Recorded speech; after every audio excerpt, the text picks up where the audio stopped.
நான் பார்த்ததுலேயே இன்னைக்கு ஒரு டிஸ்டர்பிங்கான ஒரு விஷயம் தாங்க இது. இதை பற்றி நான் பேசணும்னு நினச்சேன்.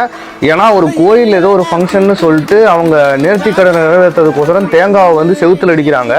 அந்த ஆயிரக்கணக்கான மக்களை வந்து தேங்காவை செவுத்துல அடிக்கும்போது அதை ஒரு 50 மக்கள் வந்து அதை பொறுக்க ரெடியாக இருக்காங்க கீழே இருந்து. இவங்கெல்லாம் வந்து அந்த தேங்காவை பொறுக்கி எடுத்துகிட்டு போய் மலிவான ஒரு விலையில் வந்து விற்கவோ இல்லை வந்து இது பண்ணதுக்கோ வந்து ரெடியாக இருக்காங்க. வேண்டுதலுக்காக மக்கள் அடிக்கிற அந்த தேங்காய் வந்து பார்த்தீங்கன்னா அவங்க மேலே அடிபட்டு ரத்தமாக கொட்டுதுங்க. அந்த ரத்தத்தையும் காயத்தையும் கூட மதிக்காமல் அவங்க வறுமை வந்து அவங்களை அந்த தேங்காவை பொறுக்க வச்சிருக்கு. எனக்கு ரொம்பவே கஷ்டமாக இருந்த ஒரு விஷயம் என்னன்னா, நம்ம ஒரு பொருளை தூக்கி எறிகிறோம், அது அடுத்தவங்க மேலே காயப்படுதுங்கிறத பார்க்காம கூட எறிகிறாங்க.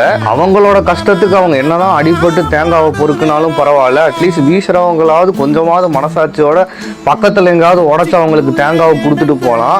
ஆனால் வேண்டுதலை மட்டுமே குறிக்கோளை வச்சு இப்படி எரிஞ்சு அடுத்தவங்களை காயப்படுத்துறது வந்து சரியான எனக்கு தெரியல.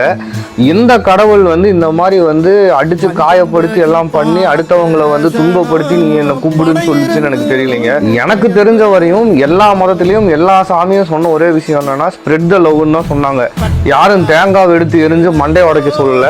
தயவு செய்து வந்து இந்த கோயில்காரங்க வந்து இந்த மாதிரி ஒரு விஷயத்த வந்து மாற்றி அந்த தேங்காவை எங்கேயாவது உடைச்சு மொத்தமாக கொட்டி பிரித்து விற்கிறதுக்கு பாருங்க. இது வந்து ரொம்பவே வந்து தப்பா இருக்கு ஹியூமனிட்டிக்கு.